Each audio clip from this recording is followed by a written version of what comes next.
Shalom, salam sejahtera, dan salam sehat untuk kita semuanya. Jemaat Tuhan yang terkasih di dalam Tuhan kita Yesus Kristus dimanapun kita berada. Mari kita mempersiapkan hati dan pikiran untuk menyambut sabda Tuhan pada saat ini. Kita bersatu dalam doa. Kami bersyukur kepadamu ya Tuhan Allah Bapa kami, Allah yang maha baik, untuk segala kebaikan dan kemurahan Tuhan dalam hidup kami. Sebentar Tuhan, kami akan mendengarkan firman Tuhan. Biarlah kiranya Tuhan memberkati kami. Terima kasih Bapa, dalam nama Yesus kami berdoa. Amin. Jemaat Tuhan yang terkasih di dalam Tuhan kita Yesus Kristus, adapun sabda Tuhan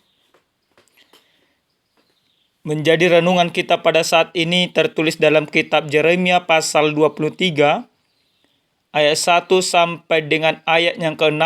Mari kita baca demikian firman Tuhan. Celakalah para gembala yang membiarkan kambing domba gembalaanku hilang dan berserak. Demikianlah firman Tuhan. Sebab itu beginilah firman Tuhan Allah Israel terhadap para gembala yang mengembalakan bangsaku. Kamu telah membiarkan kambing dombaku terserak dan tercerai-berai, dan kamu tidak menjaganya. Maka ketahuilah, aku akan membalaskan kepadamu perbuatan-perbuatanmu yang jahat. Demikianlah firman Tuhan. Dan aku sendiri akan mengumpulkan sisa-sisa kambing dombaku dari segala negeri kemana aku mencerai-beraikan mereka. Dan aku akan membawa mereka kembali kepada mereka. Mereka akan berkembang biak dan bertambah banyak. Aku akan mengangkat atas mereka gembala-gembala yang akan mengembalakan mereka, sehingga mereka tidak takut lagi, tidak terkejut dan tidak hilang seekor pun. Demikianlah firman Tuhan. Sesungguhnya waktunya akan datang. Demikianlah firman Tuhan, bahwa aku akan menumbuhkan tunas adil bagi Daud. Ia akan memerintah sebagai raja yang bijaksana dan akan melakukan keadilan dan kebenaran di negeri. Dalam zamannya Yehuda akan dibebaskan dan Israel akan hidup dengan ketentram. Dan inilah namanya yang diberikan orang kepadanya, Tuhan keadilan kita. Demikian pembacaan kebenaran firman Tuhan. Jemaat yang terkasih di dalam Tuhan kita Yesus Kristus, seekor domba pasti membutuhkan yang namanya gembala yang akan menuntun, yang akan menjaga, yang akan merawat mereka. Bahkan domba tidak akan tahu di mana tempat minum, di mana padang rumput yang baik tanpa tuntunan gembala. Kalau domba dibiarkan berjalan sendirian, maka pasti dia akan tersesat, akan ada serigala yang membunuhnya, dia akan keluar dari kawanannya, bahkan yang pasti dia akan binasa. Nah, tentu hal itu yang terjadi di dalam kehidupan orang Israel. Dalam kebenaran firman Tuhan yang sampai kepada kita pada saat ini, di mana Allah melalui Nabi Yeremia memberikan peringatan yang sangat keras kepada para gembala yang ditunjuk oleh Allah. Gembala yang ditunjuk oleh Allah pada saat itu adalah raja, hakim, yang harusnya mereka bertanggung jawab menjaga kawanan domba itu. Yang harusnya mereka melawat, yang harusnya mereka membuat sejahtera. Tetapi justru para gembala raja, para pemimpin-pemimpin orang Israel pada saat itu, mereka mengindahkan kawanan dombanya atau umat Israel. Mereka hanya memikirkan dirinya sendiri. Mereka hanya memikirkan keluarganya. Mereka hanya memikirkan segelintir orang saja. Dengan membiarkan umat Israel berserak tanpa ada penuntunan, tanpa ada pensejahteraan bagi umat itu. Maka hal ini tentu ditentang oleh Allah lewat Yeremia. Apa yang dikatakan dalam kebenaran firman Tuhan perikop kita? Dikatakan celakalah para gembala yang membiarkan kambing domba gembalaanku hilang dan terserak. Celaka. Artinya, Allah tidak akan membiarkan orang-orang yang lepas tanggung jawab. Allah tidak akan membiarkan orang-orang yang diberikan tanggung jawab untuk mengembalakan bangsa itu, tetapi justru tidak mengembalakan bangsa itu. Allah tidak akan membiarkan para raja dan para petinggi-petingginya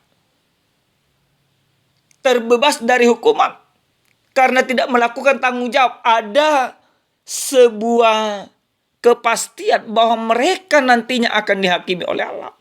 Maka apa yang dikatakan oleh Allah pada saat itu? Dia katakan bahwa Allah menginginkan umat itu kembali menjadi satu kawanan. Allah akan memilih raja yang baru. Allah akan memilih gembala yang baru yang akan mengembalakan mereka. Dan gembala yang lama ini, para petinggi-petinggi yang lama ini akan dibinasakan oleh Allah. Bapak Ibu yang terkasih di dalam Tuhan kita Yesus Kristus, tentu gembala yang sesungguhnya adalah Allah itu sendiri.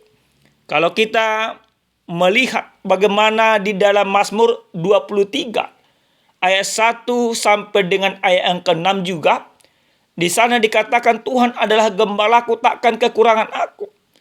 Yang pastinya kalau manusia, kalau pemimpin-pemimpin bangsa yang dipilih oleh Allah tidak bertanggung jawab, akan tetapi Allah senantiasa mengasihi umatnya. Allah akan senantiasa menjaga umatnya. Allah akan senantiasa merawat umatnya. Karena apa? Karena Allah lah sesungguhnya menjadi gembala yang agung, yang memberikan nyawanya bagi domba-dombanya, yang menuntun domba-dombanya ke air yang tenang, yang menuntun domba-dombanya kepada rumput yang hijau, dan tidak membiarkan domba-dombanya mati kelaparan, yang tidak membiarkan domba-dombanya sakit. Yang sakit akan dibalut, yang terluka akan diobati. Tetapi orang-orang atau para petinggi-petinggi yang tidak melakukan tugas dan tanggung jawabnya, mereka tidak akan pernah luput dari penghakiman yang akan Tuhan berikan. Bapak Ibu yang terkasih di dalam Tuhan kita Yesus Kristus, tentu tema khotbah bagi kita pada saat ini mengatakan Tuhan mengembalakan umatnya. Apa yang boleh kita lihat yang menjadi perenungan yang sangat baik bagi kita dari kebenaran firman Tuhan ini? Yang pertama sekali, firman ini mau mengajak kita, mau memberikan kesadaran bagi kita bahwa Tuhan akan mengembalakan kehidupan kita. Manusia, para pemimpin-pemimpin negara kita, bahkan para pemimpin-pemimpin kerohanian kita, yang harusnya mereka menjadi teladan, yang harusnya mereka menjaga kita, yang harusnya mereka mengayomi kita. Tapi ketika mereka membiarkan kita, namun Allah tidak akan pernah meninggalkan kita. Namun Tuhan tidak akan pernah membiarkan kita. Dia akan senantiasa menuntun kita. Dia akan senantiasa membalut setiap luka yang kita terima. Dia akan senantiasa mengenyangkan kita ketika kita haus dan lapar. Karena apa? Karena Allah Sang Gembala yang agung begitu mengasihi kehidupan kita. Oleh karena itu Bapak Ibu yang dikasihi Tuhan, biarkanlah hidupmu digembalakan oleh Allah. Yang kedua Bapak Ibu yang dikasihi Tuhan kita Yesus Kristus, dari firman ini mengingatkan kita atau memberikan teguran yang sangat baik bagi kita. Kalau memang Bapak Ibu selama ini kehidupan kita mungkin lari dari kebenaran Tuhan, atau mungkin kita tidak bertanggung jawab akan kehidupan, atau mungkin kita tidak peduli akan sekitar kita, baik di tengah-tengah keluarga. Tapi inilah saatnya, jika engkau penatua, jika engkau menjadi pendeta, atau jika engkau menjadi kepala rumah tangga, ingatlah untuk memberikan yang terbaik bagi orang-orang sekitarmu. Ingatlah bahwa tanggung jawabmu begitu berat.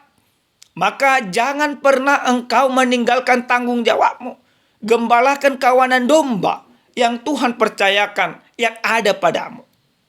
Bapak Ibu yang dikasihi Tuhan, tugas pengembalaan bukanlah tugas yang mudah.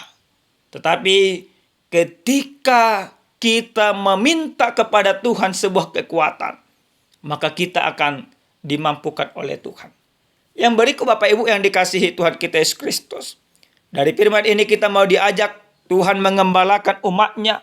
Tentu teladan yang harus kita ikuti adalah Kristus.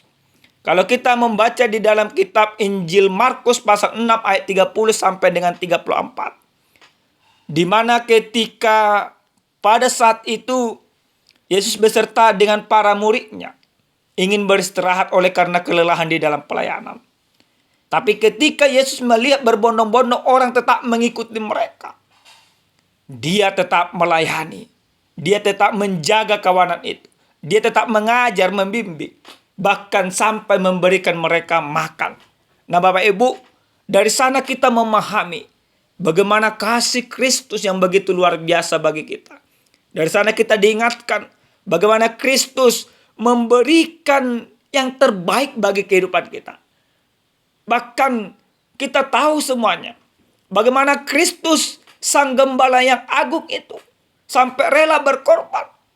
Ketika dia sudah memberitakan tentang keselamatan, ketika dia sudah memberitakan bahwa Tuhan mengasihi kita, bahwa Tuhan menyayangi kita, bahwa Tuhan peduli kepada kita, bahwa Tuhan menginginkan kita hidup di dalam kasih-Nya.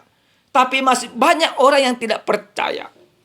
Kemudian dia membuktikan kasih-Nya itu lewat pengorbanannya di bukit Golgota. Pengorbanan Yesus bagian daripada bukti kasih Allah yang betul-betul peduli akan kehidupan kita. Sang Gembala yang agung. Dia tidak pernah membiarkan domba-dombanya tersesat. Dia tidak pernah membiarkan domba-dombanya kelaparan. Dia tidak pernah membiarkan domba-dombanya berserak. Dia berkorban bagi domba-dombanya supaya domba-dombanya itu tidak disesatkan oleh dosa dan dunia ini. Pahamilah Bapak Ibu yang dikasihi Tuhan. Pribadi lepas pribadi. Firman ini mau mengingatkan kita bagaimana kita sebagai domba Allah, kita digembalakan oleh Allah. Dan bagaimana juga kita sebagai gembala yang dipilih oleh Allah, maka kita harus peduli kepada yang kita gembalakan. Jangan seperti pemimpin-pemimpin Israel dalam konteks firman Tuhan ini. Yang memikirkan dirinya, memperkaya dirinya, membiarkan kawanan domba itu berserak, menindas kawanan domba itu, bahkan membunuh para kawanan domba itu. Tapi orang yang hidup dan yang menjadikan Kristus sebagai gembala yang agung, dia juga akan berkorban sebagaimana Kristus sudah berkorban bagi kehidupannya. Amin, kita bersatu dalam doa. Terpuji dan termulia nama-Mu ya Tuhan Allah Bapa kami, Allah yang maha baik, untuk kebaikan dan kemurahan Tuhan dalam hidup kami. Kami bersyukur untuk sabda Tuhan. Biarlah kiranya sabda Tuhan ini benar-benar kami lakukan dalam kehidupan kami. Benar ya Tuhan, bahwa Engkau adalah gembala yang agung yang melawat setiap kehidupan kami. Terima kasih untuk lawatan Tuhan. Dalam nama Yesus kami berdoa. Amin. Shalom Bapak Ibu, salam sehat, Tuhan Yesus memberkati.